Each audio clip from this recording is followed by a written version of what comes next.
देखिए आज एक नई मोटिवेशन के साथ आए हैं। देखिए आप पढ़ाई करते करते बहुत लोगों को बोलते हैं कि हमको बहुत आ रहा है, तो उनके अंदर अहंकार आ जाता है। देखिए अहंकार नहीं करना चाहिए, घमंड ना करना जिंदगी में, क्योंकि तकदीर बदलती रहती है। घमंड ना करना जिंदगी में, क्योंकि तकदीर बदलती रहती है। शीशा वही रहता है, बस तस्वीर बदलती रहती है। चलिए इसी टॉपिक के बाद हम पढ़ाएंगे क्या, ब्लड क्लोटिंग। इसके पहले हमने ब्लड के बारे में पढ़ा पार्ट 1 में, थोड़ा सा उसको देख लेते हैं कि हम थोड़ा रिवाइज कर लेते हैं क्या क्या पढ़ा। देखो जब ब्लड के बारे में डिटेल अध्ययन करेंगे तो उसको क्या बोलते हैं, हीमेटोलॉजी। क्या, हीमोटोलॉजी। उसको डिटेल में जब अध्ययन करेंगे और उसका पीएच वैल्यू बताया था 7.4 होता है।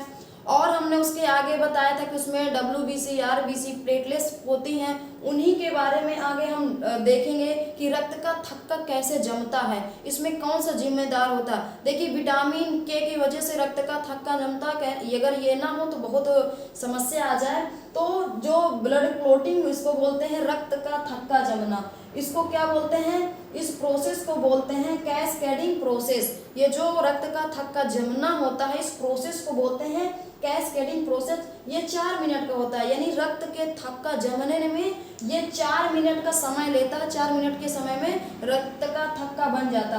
तो इसमें कैसे रक्त का थक्का जमता है तो हम ये प्रोसेस देखते हैं। देखो थ्रोम्बोसाइट, थ्रोम्बोसाइट किसका टेक्निकल नाम बताया था, प्लेटलेट्स। यानी जो रक्त का थक्का जमता है वो कौन सा जिम्मेदार होता है, प्लेटलेट। उसी की हेल्प से रक्त का थक्का जमता। और रक्त का थक्का ना जमे तो ब्लड यदि कहीं से कट गया, हमारे देखो पूरे होल बॉडी में ब्लड वेसल्स यानी रुधिर वाहिकाओं में ब्लड बहता रहता है, और कहीं से भी कट गया, हमारे सारे होल बॉडी में तो कोशिकाएं हैं और उन कोशिकाओं के अंदर रक्त बहता रहता है, और कहीं से भी कट गया तो तुरंत ब्लड आने लगता है।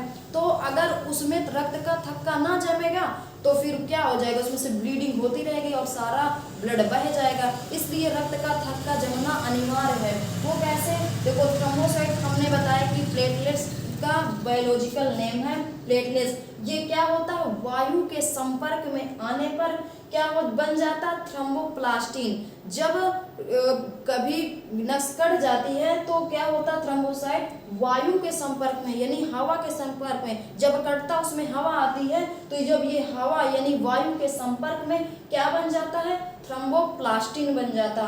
और ये जो थ्रोम्बोप्लास्टिन है यानी स्टेप खत्म, फर्स्ट जो स्टेप है वो खत्म। ये 4 चरणों में संपन्न होता है ब्लड क्लोटिंग। जो दूसरा होता है चरण, ये थ्रोम्बोप्लास्टिन, जो थ्रोम्बोप्लास्टिन है ये कैल्शियम से दोस्ती कर लेता है। किससे, कैल्शियम से दोस्ती कर लेता है और ये कहता है प्रोथ्रोम्बिन को। ये एक कुंभीकरण की तरह के रहता है, यानी कि ये लेटा रहता है, इसको कुछ पता नहीं रहता है।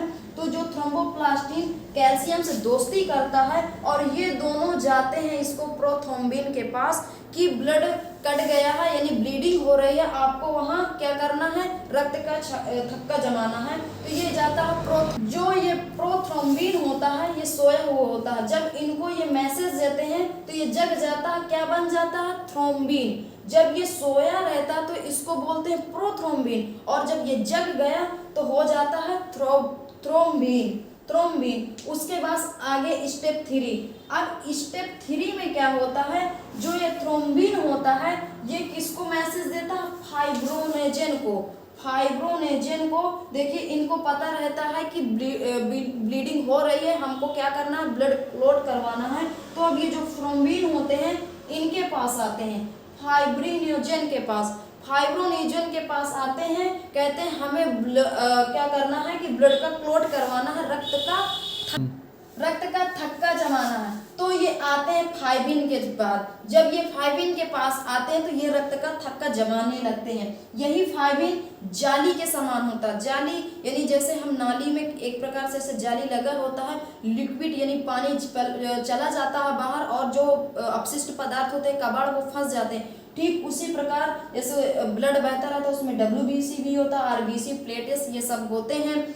तो क्या होता है वो जो सारे होते हैं उसमें फंस जाते हैं और लिक्विड पदार्थ बह जाता है और वही सूख कर पपड़ी सा बन जाता, वही होता है रक्त का थक्का। अगर उसको तुरंत फिर निकाल दो तो ब्लीडिंग फिर होने लगती है, क्योंकि उसको निकाल दो। अगर वो कई दिनों तक ऐसा जमा रहा तो ब्लड का क्लॉट हो जाएगा और रक्त का बहना भी बंद हो जाएगा। इसी को बोलते हैं रक्त का थक्का। हमने इन 4 चरणों में इसको समझा कि रक्त का थक्का कैसे जमता है। इसको बोलते हैं कैस्केडिंग प्रोसेस। ये जो रक्त का थक्का जमता है इस प्रोसेस को बोलते हैं, ये जो चारों प्रोसेस होती हैं इनको बोलते हैं कैस्केडिंग प्रोसेस। और ये 4 मिनट का समय लेती है रक्त के थक्का जमने में।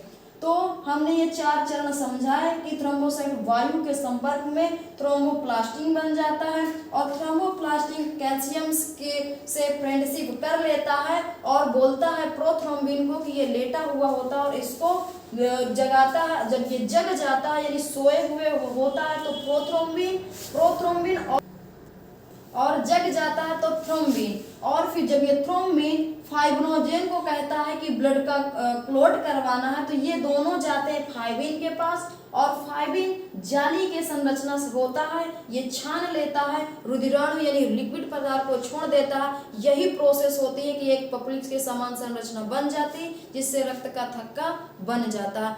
चलिए इसके स्क्रीनशॉट लेना है तो ले लीजिए। देखिए अब आगे थोड़ा प्रोसेस बच गया था उसको हम कंप्लीट करते हैं। ये जो रुधिराणु हुआ यानी प्लेटलेट्स, ये क्या करता है थ्रोम्बोसाइट की हेल्प से रक्त का थक्का जमाते हैं। और जो इसमें प्रोटीन, ये जो फाइब्रोनेजेन होती है प्रोथ्रोम्बिन, ये क्या होती है इनमें प्रोटीन। यदि पूछ लिया जाए कि ब्लड में कौन सी प्रोटीन पाई जाती है तो फाइब्रोनोजेन या प्रोथ्रोम्बिन, ये क्या होती है प्रोटीन होती है ब्लड में, ये प्रोटीन पाई जाती है। और यदि प्रश्न में पूछ लिया जाए कि तत्व या धातु कौन सा तो कैल्शियम और आयरन होता है ब्लड में, तभी तो आयरन से हमको आयरन की दवाई भी मिलती है, क्या है आयरन भी मिलता है। तत्व धातु ये क्या कैल्शियम भी इसमें रहता है। विटामिन के होता है, यही रक्त को थक्का जमने में हेल्प करता है। देखिए क्या बोलते हैं कि अब ये कैसे प्रोसेस होती है। जो एंटी क्लॉटिंग होता है हिपैरिन, ये जब हमारे रक्त में, देखो हमारे शरीर के अंदर क्या ब्लड जो आता है 120 की स्पीड से जाता है और 80 की स्पीड से आता है। यदि शरीर के अंदर ब्लड का क्लॉट हो जाए, इसका काम क्या होता है रक्त का थक्का जमाना। विटामिन के का कार्य होता है कि रक्त का थक्का जमाना।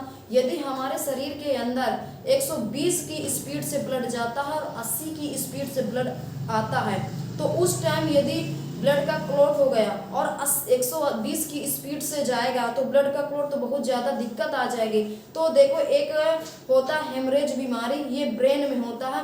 ब्रेन की नसों में बहुत पतला सी नली होती है जिसमें ब्लड क्या बोलते हैं आता जाता रहता है, नहीं पतली सी नली होती और वहाँ जब ये ब्लड का क्लॉट हो जाता है तो हेमरेज हो जाता है, एक बीमारी। तो एक देखिए हमारे शरीर के अंदर एक एंटी क्लॉटिंग यानी एजेंट बैठा रहता है हिपैरिन। ये क्या काम करता है कि शरीर के अंदर ब्लड का क्लॉट नहीं होने देता, क्या रक्त का थक्का नहीं जमने देता। ये जो होता है हिपैरिन, ये अगर नहीं रहेगा तो शरीर के अंदर जो ब्लड बहता है उसमें क्या हो जाएगा ब्लड का क्लॉट हो जाएगा, इसी के कारण नहीं होता। लेकिन एक बड़ी समस्या है, क्या समस्या है कि ये यदि वायु के संपर्क में आएगा तो ये खुद ही मर जाएगा। क्यों? देखिए जब हम कहीं से क्या ये अकेले इनके लिए भारी है, क्यों? क्योंकि इनको रक्त को थक्का जमने नहीं देता शरीर के अंदर। लेकिन अगर कोई ब्लड हमारा बह रहा है शरीर ब्लड वेसल्स के अंदर, यदि कट जाए तो वहाँ से क्या हो जाता है वायु प्रवेश कर जाती है तो क्या होता है ये हिपैरिन खुद ही मर जाता है। क्यों? क्योंकि ये वायु के संपर्क में ही तुरंत मर जाएगा तो उस टाइम ही ब्लड का क्लॉट हो जाता। यदि ये हिपैरिन जिंदा है तो ब्लड का क्लॉट नहीं हो सकता। एक हीमोफीलिया बीमारी है, क्या आनुवांशिक बीमारी है। ये एक अमेरिका में की कोई विक्टोरिया शायद थी उसके हो गया था। ये एक आनुवांशिक है, इसमें ब्लड का क्लॉट यानी ब्लड बहता ही रहता है, रक्त का थक्का जमता ही नहीं और व्यक्ति मर ही जाता है ये बीमारी से पीड़ित व्यक्ति। क्यों? क्योंकि ये यदि हीमोफीलिया किसी व्यक्ति के अंदर बीमारी है तो ब्लड रुकता नहीं और ये एक आनुवांशिक बीमारी है। यदि पूर्वज में है तो अगली पीढ़ी में आना तय है क्योंकि ये आनुवांशिक बीमारी है।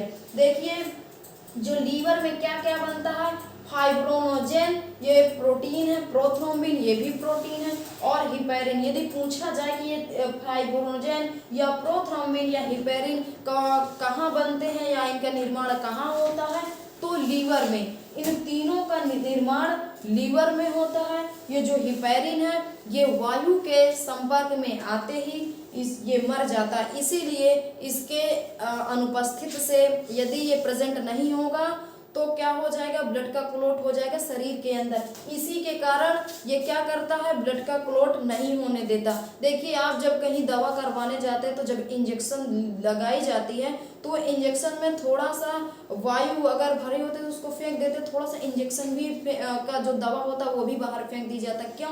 ताकि आपके शरीर के अंदर वायु ना प्रवेश करे।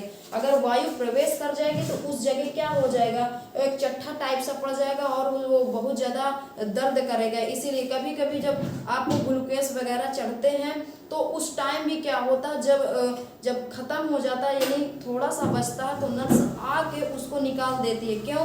क्योंकि अगर वो खत्म हो जाएगा तो उसके बाद वायु भी चली जा सकती है जो कि आपको क्या नुकसान कर सकती है। इसीलिए उसमें वायु, ये क्या कहते हैं, यदि वायु उसके अंदर प्रवेश कर गया तो रिपेयरिंग का अंत हो जाएगा।